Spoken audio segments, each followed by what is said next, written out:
Après avoir étalé son savoir sur les terrains locaux et internationaux, Pacom Kitpré, ex-handballeur international ivoirien, aiguise son engagement citoyen à travers l'élévation d'infrastructures sportives à l'intérieur du pays.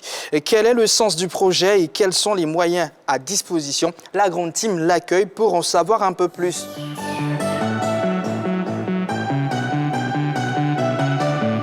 Bonsoir Monsieur Kitpré. Bonsoir tout le monde, bonsoir. Bonsoir Monsieur Kitpré. Comment allez-vous? Oui, ça va et vous? Oui, ça va bien. Et là, ça va encore plus parce que vous êtes au maillot de Côte d'Ivoire avec les 2 étoiles. Oui, c'est mon pays, je l'arbore fièrement. Je suis content d'être au BV. Et surtout de porter ce maillot, ça me fait encore plus grandir pour atteindre les cieux. D'accord. En tout cas, vous avez représenté valablement la Côte d'Ivoire au niveau du handball. Enfin oui, on va dire ça comme ça. Allez, amis téléspectateurs, la question LGT de ce soir concerne les JO. Et quel est votre pronostic pour Espagne-Côte d'Ivoire? Il va falloir appeler le plus 225 27 21 59 93 99 ou nous laisser un message tout simplement sur la page Facebook de la 3. Je vois plein de commentaires. Côte d'Ivoire 2, Espagne 1, Côte d'Ivoire 2, Espagne 0. En tout cas, Sandy, on est pressé de connaître votre pronostic ainsi que le vôtre, Yves. Pour l'instant, on va parler avec notre invité. Alors, vous êtes à l'origine d'un projet de construction d'un terrain omnisport dans la ville d'Issia. Pourquoi ce choix, justement? Merci. Merci de me recevoir sur ce beau plateau. Je le trouve lumineux et je me sens chez moi. D'accord. Alors pourquoi ce choix? Simplement, je suis originaire d'Issia. C'est chez moi, c'est la ville de mes parents. Et je me sens donc obligé et appelé en tant que citoyen à agir chez moi et puis porter un message à d'autres personnes qui sont issues d'autres localités pour leur dire qu'ils peuvent faire les choses sans attendre une aide, qu'elle soit. D'accord. Oui. Et à quoi justement répond ce projet dans cette localité?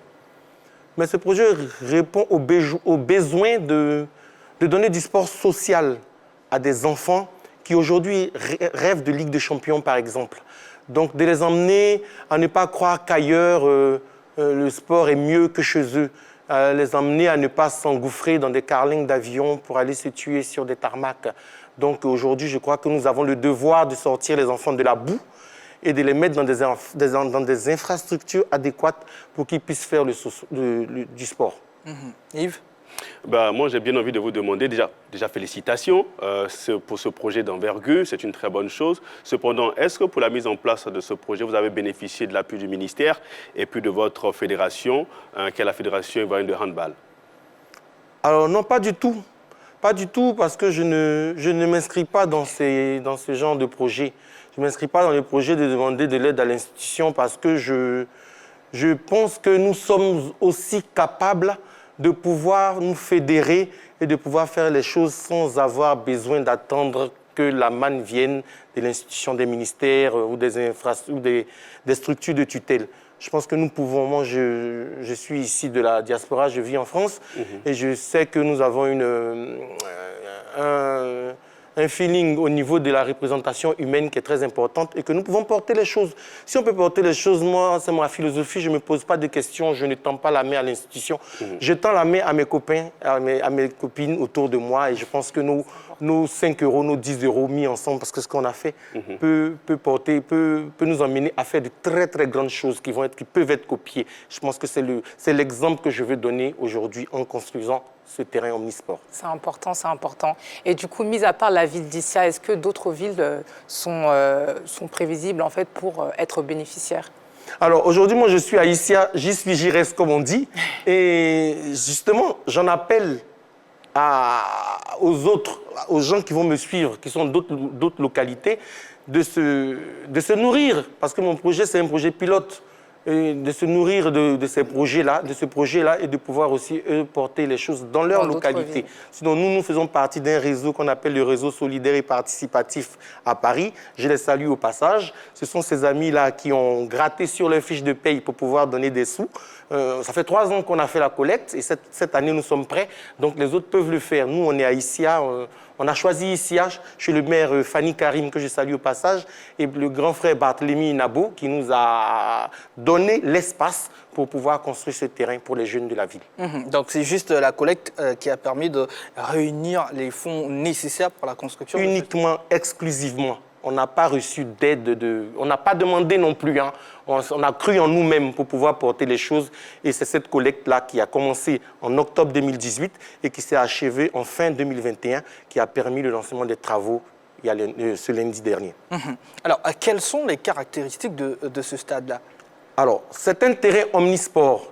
Il sera baptisé du nom de mon père, terrain omnisport, capitaine Kipré Djounou Eugène, mon père qui fut de la première génération des footballeurs de l'Africa Sport National, qui fut la première génération des footballeurs de l'équipe nationale de Côte d'Ivoire, champion d'Afrique en 1958 de l'Afrique occidentale française. Donc ce terrain, c'est un terrain avec 5 sports là-dessus, donc handball, volleyball, basketball, maracana et tennis. Voilà, 5 sports en un, c'est pour ça que ça s'appelle terrain omnisport. Et il y a un projet pédagogique derrière que nous avons monté, c'est de pouvoir former et détecter des talents dans la ville.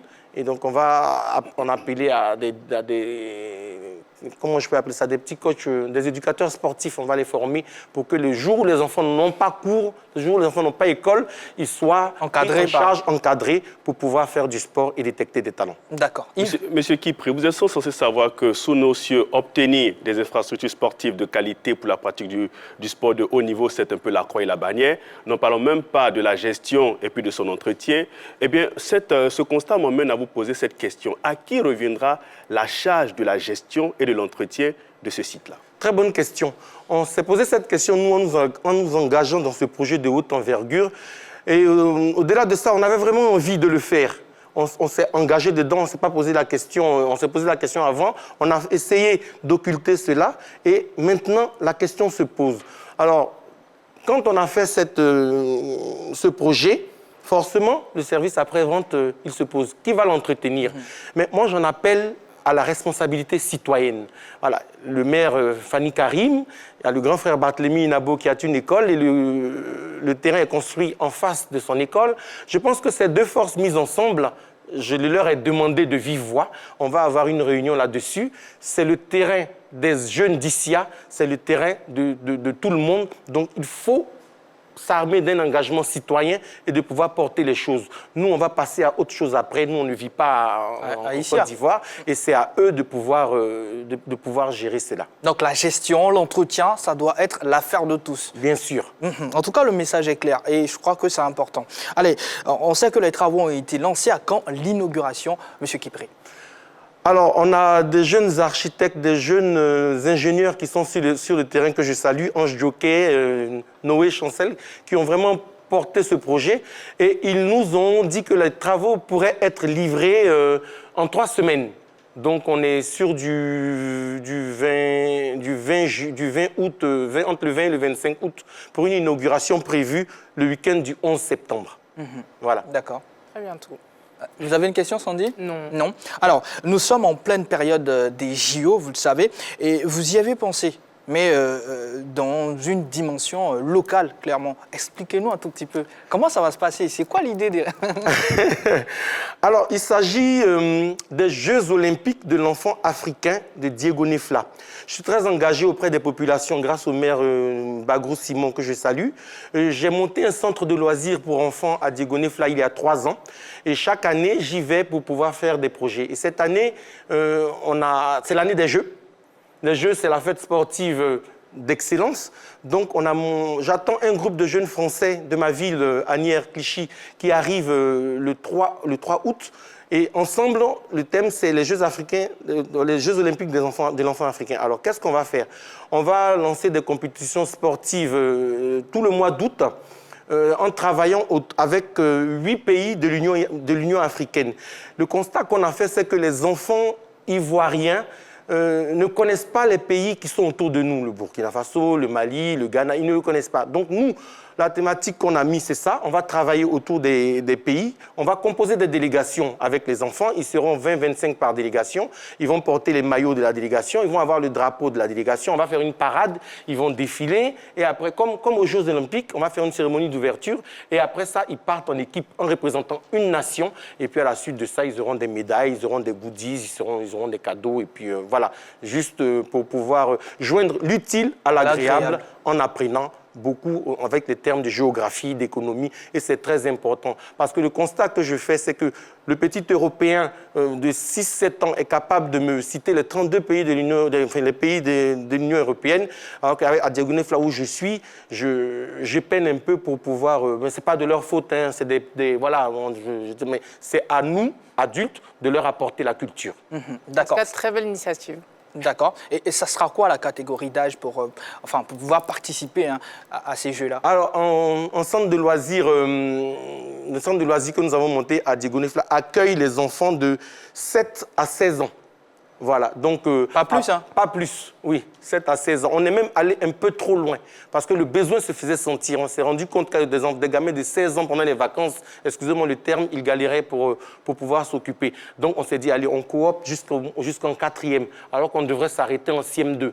C'est le centre de loisirs aux normes françaises, il commence de maternelle en CM2. Après, quand le gamin passe en 6e, c'est autre chose. Mais le besoin se faisant sentir, on a coopté jusqu'en 4e. Donc, par rapport aux catégories et aux âges, on va essayer de mettre des épreuves sportives adaptées à leurs âges. Et justement, on s'attend à quel genre de compétition, on s'attend à quel genre de discipline sportive ce jour-là? Alors, on s'attend à de la course. D'accord. On s'attend à du foot. On s'attend à des sports de main, volleyball, basketball, handball. On s'attend aussi à des compétitions cérébrales. Voilà, on va essayer de faire un peu de jeu de culture G. On les formera avant, hein, c'est-à-dire on ne va pas tomber sur eux pour leur demander. On va les former avant pour qu'ils puissent partir en compétition. Donc, c'est ce genre de truc. Après, on peut mettre sur pied des jeux de saute-mouton, des choses comme ça, pour qu'ils puissent s'amuser. L'essentiel, comme dit Pierre de Coubertin, c'est de participer. En tout cas, merci beaucoup. On prend vraiment énormément plaisir à parler avec vous. Vous êtes vraiment passionné, vous êtes vraiment investi dans tout ce que vous faites. Merci. Alors, on n'a pas d'équipe d'handball au JO. C'est dommage. Oui, c'est dommage. Qu'est-ce que ça vous fait? Ça fait très mal. Quand on est passionné, ça fend le cœur. Mais l'équipe nationale féminine ivoirienne a été au JO pour la première fois en 1988 avec la génération de Madame Yoda, qui est directrice, que je salue, la grande sœur, directrice nationale, directrice de l'ONS, avec la génération des Désiré Cramo, des Joma Emily, des Madame Akba. Namaman Fadiga, que vous devez connaître. Et elles ont ouvert les Jeux en 1988, c'était à Séoul. Et à la suite de ça, leurs petites sœurs derrière aussi ont répondu présent. Nous sommes plusieurs fois allés aux Jeux. Et cette fois-ci, nous ne sommes pas, c'est que le handball est en crise. Et la crise du handball va se résoudre grâce à nous autres qui sommes les petits frères. Justement, je voudrais vous poser cette question. Quelles sont les raisons de cette crise pour vous? Mais les raisons de cette crise, je pense que c'est beaucoup de raisons personnelles. Hein. Dans le sport aujourd'hui en Côte d'Ivoire, ce que je constate, je n'occulte pas, je mets de côté les problèmes d'infrastructure. Tout à l'heure, il y a quelqu'un qui disait dans les coulisses, j'ai écouté à la télé, un des spécialistes sur la télé, sur votre chaîne, qui disait qu'on avait toujours des problèmes de préparation pour envoyer nos équipes nationales, on ne se préparait pas et on y allait. Il y a tout ça l'un mis dans l'autre. Et puis, il faut dire qu'on a connu une crise en Côte d'Ivoire en 2002, donc ça fait exploser le truc. Et puis, bon, voilà, le sport... C'était cotonneux, et puis bon voilà, on se retrouve là. Le chantier, il est très vaste, mais on va y arriver à cœur vaillant. Rien n'est impossible. Une seule solution que vous pouvez citer pour qu'on puisse régler le problème qu'il y a du côté du handball? Mais c'est l'argent. Mais c'est l'argent.